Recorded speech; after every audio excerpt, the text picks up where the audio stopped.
Habang ipinagpapatuloy natin ang kwento, nakikita natin ang ating bayaning nakasuot ng baluti na nakatayo sa isang sementeryo, at nakatingin sa ilang lapida roon. Lumilipad ang kanyang isip, at naiisip niya kung paano ang lahat ng natitira ay mga alaala na lamang. Marahil kaya't ang mga tao ay labis na nahuhumaling sa pag-iwan ng bakas.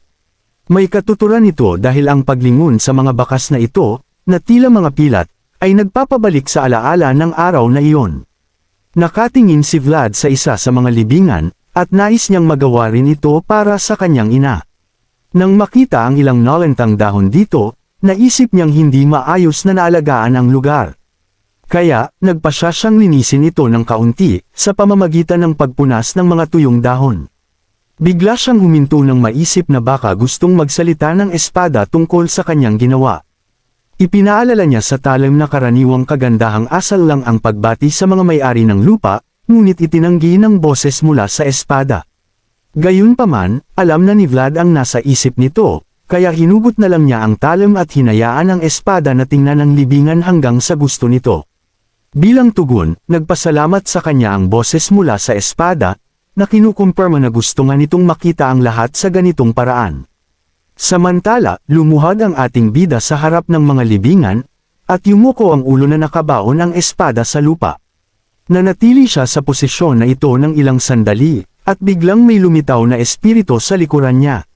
Lumalabas na ang multong ito ang nasa loob ng espada, at habang nananatili si Vlad sa kanyang nakaluhod na posisyon, nagsimulang maalala ng espiritu ang ilan sa kanyang mga alaala. Naalala niya na mas maliit ang puno sa sementeryo noon, at nagsimula siyang magtaka kung kailan niya ito huling nakita. Habang nakaluhod pa rin ang ating bida roon, mas maraming alaala ang bumalik sa espiritu, at bigla niyang naalala na kasama niya ang isang tao sa puno noong huli siyang nandoon. Sa kasamaang palad, naputol ang kanyang paggunita nang makakita siya ng isang bagay na ikinagulat niya. Mabilis niyang ipinagbigay alam kay Vlad na may nanunood sa kanila, at nakilala siya nito. Nagulat si Vlad nang marinig ito, ngunit bago pa niya lubos na maproseso ang lahat, hiniling ng espiritu na pahiramin muna siya ng katawan. Kahit nagulat si Vlad sa hiling na ito, mabilis siyang pumayag, pakiramdam niya ay walang problema dahil sandali lang naman. Pumasok sa kanya ang multo, at isang bugzo ng enerhiya ang bumulwak mula sa kanyang katawan. Nag-a-adjust pa rin si Vlad sa pagbabago nang bigla siyang makakita ng isang bagay na halos magpapalabas sa kanyang nagniningning na mga mata sa gulat. Nauutol pa siya, habang tinatanong ang sarili kung ano ang nilalang na nasa harap niya, at doon natin nakikita ang dambuhalang puting ahas sa puno. Habang walang ideya ang ating bida kung ano ito, ipinagbigay alam sa kanya ng boses na pumasok sa kanya na ang ahas ay espiritu rin. Nakatingin ang ahas kay Vlad, at nalilito pa rin si Vlad kung paano ito magiging espiritu. Napaka-weird nito para sa kanya, at inamin niyang napakaraming kakaibang bagay na ang nakikita niya kamakailan. Doon, napansin niyang tinitingnan siya ng ahas, kaya ipinagbigay alam niya sa espiritu sa loob ng kanyang katawan. Ipinaliwanag ng boses na ang ahas ay talagang nakatingin sa kanya, dahil siya ang espiritu sa loob ng ating bida. Bigla, nagsimula itong bumaba sa puno, at tulad ng may isip mo, hindi mapakali si Vlad. Sumigaw siya upang ipaalam ito sa boses, at sinubukan lang siyang pakalmayan, na nagsasabing hindi mangangagat ang ahas. Gayunpaman, hindi gaanong kumbinsido si Vlad dito, dahil alam niyang hindi sila makakasiguro. Sa kabila ng laki at kakaibang itsura ng ahas, biglang napagtanto ni Vlad na hindi man lang ito nakakatakot, at ito ay nag-intriga sa kanya. Sa halip, nakakaramdam ng mainit na damdamin ang ating bida mula sa ahas, at halos kasabay nito ay lumapit ito sa kanya. Ang nararamdaman ni Vlad ay tila tagsibol sa hangin, ngunit bigla itong naputol ng may isang babae na lumapit sa likuran niya, na nagtatanong kung sino siya. Nang marinig ang boses ng estranghero, nagulat ang ating bida, at dahan-daw ang naglaho ang espiritu ng ahas. Tinanong ng babae kung paano siya nakapunta sa lugar, at tulala lang si Vlad. Nagalit ito, kaya galit niyang sinabi sa kanya na walang pinapayagang pumasok sa sementeryo maliban sa mga miyembro ng pamilya Haino. Mula sa kanyang kasuotan at mga kagamitan, mukha siyang isang manggagawa sa ari-arian ng pamilya Haino, kaya ipinapaliwanag nito kung bakit siya mukhang matapang at galit sa kanyang panghihimasok. Pagkatapos marinig ang kanyang sinabi, humingi ng paumanhin si Vlad sa kanya, at ipinaliwanag na napadpad siya roon habang naghahanap ng tahimik na lugar para manalangin. Kakaiba para sa babae na dumating si Vlad roon para manalangin, at nang makita niya ang nagtatanong na tingin sa kanyang mukha, mabilis niyang inilabas ang kanyang badge upang ipakita sa kanya na siya ay isang vassal ni Sir Jaeger, at hindi kung sinong kaina-hinalang tao. Inilagay ng ating bida ito sa harap ng kanyang mukha, at maingat niyang sinuri ito, bago tuluyang sumang-ayon na hindi siya dapat paghinalaan. Pagkatapos makuha ang kanyang pag-aproba, ngumiti si Vlad ng may ginhawa, at nagpasalamat sa kanya bago sinundan ng isang awkward na katahimikan. Nakatayo lang silang dalawa roon na nakatingin sa isa't isa, at tuluyang napagtanto ni Vlad na bastos nga pala ang tumayo sa tabi ng libingan ng isang maharlika. Sa puntong ito, alam niyang nagkamali siya, kaya umaasa lang siyang walang sasabihin ng babae na maglalagay kay Joseph sa mahirap na sitwasyon. Valid naman ang kanyang mga takot dahil magdadala ito sa kanya ng problema, at malamang ay magdulot ng seryosong parusa mula kay Sir Jaeger. Kaya nagpasya siyang kailangan niyang sabihin sa kanya ang isang bagay na pipigil sa kanya na pag-usapan ang kanilang munting engkwentro sa sinuman. Nang walang ibang matalinong ideya na pumasok sa isip, biglang tinanong ni Vlad kung makakatulong siya sa kanya, at syempre, nagulat ito dahil kakikilala pa lang nila. Tulala pa rin siya nang tanungin siya ni Vlad kung siya ay isang katulong, at kung narito siya para alagaan ang libingan. Muli, nabigla siya nito, at bago pa siya makasagot, sinabi niya sa kanya na nilinis na niya ito ng kaunti bago siya dumating. Nakatingin pa rin ang katulong sa kanya na nakakross ang mga braso, kaya patuloy lang siyang nagsasalita, sinasabi sa kanya kung paano nakasalansan ang mga dahon doon. Laking gulat niya nang marinig na nilinis niya talaga ito, kaya kinumpirma ito ni Vlad, na sinabing pakiramdam niya ay karaniwang kagandahang asal ang pagbati sa mga may-ari ng lupa. Tinuro ni Vlad ang libingan, at lumingon siya, hindi alam kung ano ang sasabihin sa kanya. Hindi huminto ang ating bida doon, dahil bigla niyang kinuha ang balde at mga gamit panlinis nito, na nagmumungkahi na siya na ang bahala sa kanyang mga tungkulin. Tulala pa rin siya sa puntong ito, at hinayaan lang siyang magpatuloy, ngunit doon ibinunyag ni Vlad na may hihilingin siyang pabor, na nagbubunyag na gusto niya talaga kung hahayaan lang nito na lumipas ang kanilang naunang engkwentro. Ipinagbigay alam niya sa kanya na magagalit si Sir Jaeger kung malalaman niya ito, at tila nagsimula itong magdulot ng atensyon sa katulong. Mabilis na nagbago ang kanyang ekspresyon mula sa pagkalito patungo sa kapilyuhan, at nagpasya siyang i-blackmail ang ating bida sa pamamagitan ng pagsasabi sa kanya na ibibigay lang niya ang kanyang hiling kung lilinisin niya ng maayos ang libingan. Nang marinig ito, alam na ni Vlad na nasa problema siya, at sa kanyang isip ay nagmura siya, na ang magaganda ay laging mahirap kumbansihin.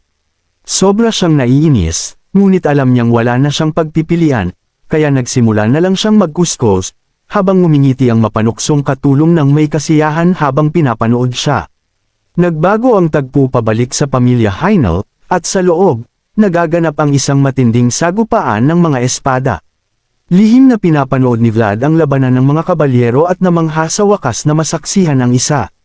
Habang nagpapatuloy ang laban, inamin ng boses mula sa espada na isa sa mga kabalyero ay nagpapakita ng magandang lakas, at tinanong ni Vlad kung si Sir Colin ang tinutukoy nito.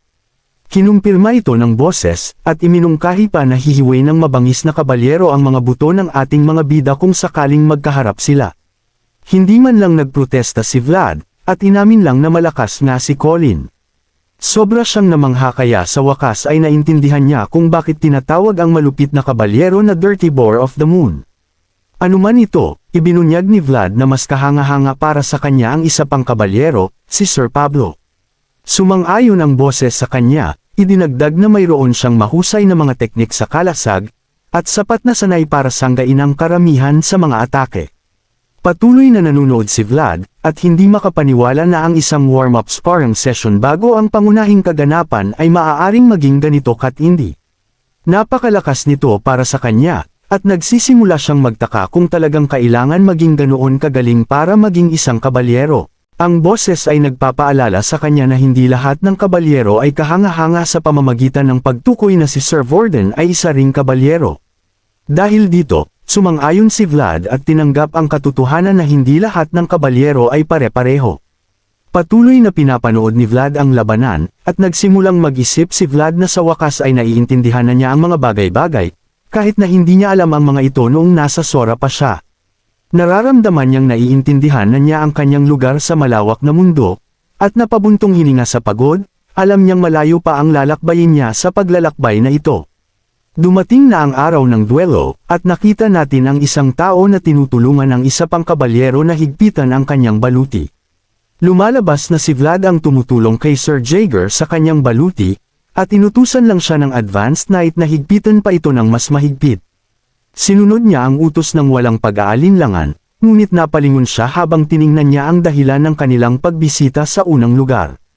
Isa itong masungit na lalaking may buhok na asul, at nagulat si Vlad nang malaman na siya pala si Drohainen, ang sumusubok na agawin ang pag-angkin ng kanyang pamangkin sa trono. Naantala ang pag-iisip ni Vlad nang sabihin ni Sir Jaeger sa kanya na panatilihing dilat ang kanyang mga mata para sa laban, dahil, pagkatapos ng lahat, hindi araw-araw siya makakasaksi ng isang tunay na duelo sa pagitan ng mga kabalyero. Bago umalis si Jaeger, sinabi niya kay Vlad na huwag mag-alala sa nangyari noong nakaraang araw, at kahit na hindi alam ni Jaeger kung ano mismo ang nangyari, nagulat pa rin si Vlad na alam niyang may itinatago siya. Nang makita ni Jaeger ang reaksyon ng ating binata, tinukso niya ito sa pagkabigla, bago ipaliwanag na ang takot ay nakasulat sa kanyang mukha. Sa puntong ito, inamin ni Vlad na ang duelo na nasaksihan niya ng palihim ay nakakagulat. Pagkatapos ng lahat, ang kasanayan ng mga kabalyero na pinanood niya ay literal na nakakapanindig balahibo. Gayunpaman, sinabi lang ni Jaeger na ang isang bata ay dapat magsimula sa paglalakad. Sinusubukang ipaunawa kay Vlad na hindi pa siya handa tumakbo. Ipinaliwanag niya na kung mas mataas ang layunin ng isang tao, mas mahaba ang kanilang landas na lalakarin, at kahit na hindi ito matamis na balita kay Vlad, inamin niyang naiintindihan niya. Nag-ambala ang sandaling ito nang may sumigaw na gumalang ang lahat. Nakita ni Vlad ang papalapit na prinsesa, at kinilala niya ito bilang ang Panginoon ng Hydel. Mula sa narinig niya, bata pa raw siya, at sa sandaling pumasok siya sa silid, na-realize ni Vlad na napakalaki ng kanyang nagawang pagkakamali dahil lumalabas na ang tinatawag niyang katulong na nakilala niya noong nakaraang araw ay si Prinsesa Alicia Hydel pala. Halos maiyak na si Vlad sa puntong ito, at sinabi lang ng boses sa kanyang ulo na idagdag ang krimen ng pag-insulto sa isang dugong bughaw sa kanyang listahan ng mga kasalanan. Dahil dito, wala siyang magawa kundi magmura, dahil lubog na siya sa gulo. Pagkatapos, inescorten si Alicia mula sa pasukan patungo sa kanyang trono, at habang naglalakad siya sa gitna, yumukod ang lahat ng kabalyero sa kanya. Habang nakatayo si Alicia sa harap ni Vlad, ang kanyang asul na mga mata ay nakatitig kay Vlad, na nagpatakot sa kanya dahil nagawa niya siyang makilala. Sa puntong ito, wala na siyang magawa kundi patuloy na yumuko, dahil tapos na ang lahat. Ang mapanuksong prinsesa na ito ay ngumiti, hanggang sa makarating siya sa kanyang trono, kung saan siya ay naging seryosong tagapamahala. Matapos siyang makaupo, lumitaw ang pari, at sinabing maaari na silang magpatuloy ngayong dumating na ang mga partido ng duelo. Inaangkin niya na ang mga Diyos na nagbabantay sa lugar ay magpapatunay dito. Nakikita natin na ang duelo na nakataya ang lahat ay malapit ng maganap. Ito ang labanan na magpapasya sa kapalaran ni Alicia bilang tagapagmana ng trono, na ginagawa itong marangal ngunit brutal na duelo sa pagitan ng kanyang panig at ng panig ng kanyang tiyuhin. Nalaman natin na ang dugong bughaw ay malinaw na asul, dahil pinapasan nito ang mga responsibilidad, tungkulin, at karma na hindi kayang dalhin ng mainit na pula. Gayunpaman, hindi pa handa si Alicia na hayaang lumamig ang kanyang dugo. Di nagtagal, nakita natin ang batang prinsesa na naghagis ng tuwalya, at sumisigaw sa takot upang pigilan ang isang madugong duelo sa pagitan ng dalawang kabalyero. Pinigilan ni Alicia ang laban, na inaangking sumusuko siya para lang mailigtas ang mas matanda sa dalawang kabalyero, na malinaw na nakatanggap ng karamihan sa mga tama. Gayunpaman, ang nasugatang kabalyero ay nakatayo lang doon, habang humihingal pa rin ng malakas, at tumangging sumuko. Ipinaalam ng pari sa sugatang kabalyero na si Sir Duncan na ang kanyang Panginoon, ang prinsesa, ay naghagis na ng tuwalya, kaya hinimok niya itong aminin ang pagkatalo. Hinikayat siya ng mas bata at mas malakas na kalaban na ibaba ang kanyang espada, na inaangking maganda ang laban, at kinikilala pa rin siya bilang kanyang kapitan. Narinig ito ni Sir Duncan at natulala, dahil hindi niya inaasahan na tatawagan pa rin siya ng batang kabalyero na kapitan. Napapikit ang matanda, pakiramdam ay talunan, at naalala kung paano niya sinanay ang kanyang masiglang kalaban, at pinalaki ito upang maging kinabukasan ng kaharian. Gayunpaman, ang hindi niya inaasahan ay babalik siya bilang kaaway ng kanyang Panginoon. Habang tumatakbo ang isiping ito sa isip ni Sir Duncan, nahihiya lang siya. Sa parehong oras ay inihayag ng pari na ang nagwagi sa duelo ay si Ginoong Sir Chard. Nang marinig ito, tumawa lang si Sir Colin, na nasa ilalim din ng tiyuhin, at pinuri si Sir Chard sa pagbibigay ng magandang panimula. Ngumiti lang si Andres na nagpapakita na humanga din siya, at habang nararamdaman pa rin niya ang kumpiyansa na ito, tinawag ng pari ang susunod na dalawang kinatawan upang lumapit. Sa unang tingin, madaling makita na ito ay magiging isang matinding labanan. Dahil si Sir Jaeger ay makikipaglaban na ngayon sa malaking halimaw, si Sir Colin. Nagtititigan ang dalawang knight, at huling pinaalalahanan sila ng pari na ipinagbabawal ang paggamit ng aura. Siyempre, magandang balita ito para kay Colin dahil mayroon siyang kalamangan sa laki at lakas. Ipinaliwanag muli ng pari na ang laban ay magtatapos sa tuwing susuko ang isang kinatawan o ang kanyang Panginoon. Ang pangalawang bagay na maaaring magtapos ng duelo ay isang sitwasyon kung saan ang isa sa mga knight ay malubhang nasugatan hanggang sa hindi na siya makapagpatuloy sa laban. Matapos ipahayag ang mga patakaran, lumingon si Sir Jaeger sa kanyang nag-aalalang vassal na mahigpit na nakatingin sa kanya. Itinuro ni Jaeger ang kanyang bukas na mga mata, na isa ring paraan ng pagsasabi sa kanya na pagmasdan ng mabuti. Ito ay dahil nagpasya si Jaeger na ang kanyang duelo ang magiging klase nila para sa araw na ito. Matapang na inihugot ni Jaeger ang kanyang espada, at naghanda siyang simulan ng duelo, habang inihayag na ang pag-aaralan ni Vlad ngayon ay walang iba kundi si Sir Colin, na kilala rin bilang ang Warhog ng gitnang rehiyon. Ang mas malaking kabalyero ang gumawa ng unang galaw, sa pagtatangka na magpakawala ng isang malakas na atake. Isang malakas na pababang hiwa, ngunit syempre, walang kahirap-hirap na naharangan ni Jaeger ang atake bago gumanti ng katulad na mapanira na tama. Gayunpaman, handa si Sir Colin, at nang makita niya na ang tama ni Jaeger ay mayroon lamang isang hakbang na pagkakaiba, labis siyang naging kumpiyansa na maaari siyang manalo sa duelo. Kaya, itinaas niya ang kanyang talam at naghanda na umatake muli. Sa pagkakataong ito ay mas mabilis, at mas malakas.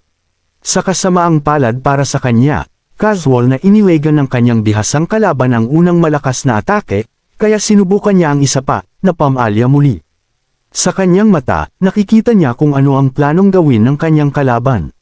Gayunpaman, hindi ito nakapigil sa lalaking parang baboy ramo dahil patuloy lang siyang umaatake ng mas mabilis hanggat maaari. Bagaman hindi pa siya nakakapagbigay ng kahit isang tama, masaya si Andres na makita na si Colin ay kasing lakas ng sabi-sabi. Hindi masyadong nag-aalala ang tiyuhin na may buhok na asol sa kakulangan ng mga tama, dahil naniniwala siya na dinadaig ng kanyang halimaw si Jaeger, at pinipilit niya itong pumunta sa sulok. Narinig ito ng isa sa iba pang kabalyero sa panig ni Andres, at medyo nadismaya pag-iisip na iyon. Alam niyang hindi dinadaig ni Colin si Jaeger, at nagtaka siya kung siya lang ba ang nakakakita sa kakaibang takbo ng momentum ng laban. Sigurado pa nga siya na nararamdaman din ito ni Colin ngayon, at sigurado nga, nagsimulang mina si Colin, nagtataka kung bakit hindi pa rin niya maabot si Jaeger pagkatapos ng ilang pagtatangka. Ngunit si Jaeger ay sinisilaban lang ang kanyang galit sa pamamagitan ng isang malamig at walang takot na tingin sa kanyang mga mata, sinabi ni Jaeger, "Oink!" Ang salita ay nagpaini sa kanya, at sinugod niya si Jaeger, tinawag itong, "putang ina."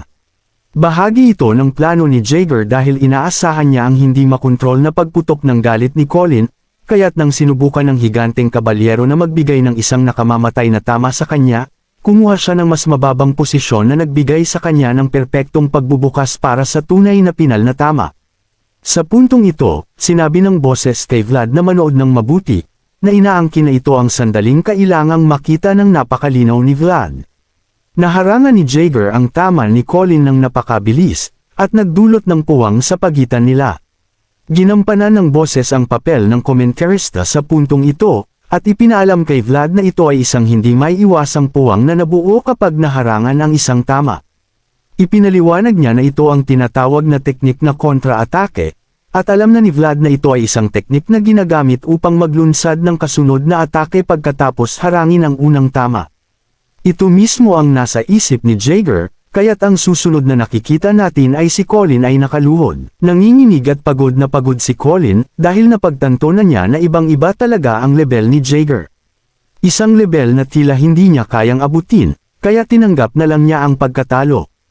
Inanunsyo ng pari na ang kinatawan ni Alicia, si Sir Jaeger, ang nanalo sa laban na ito.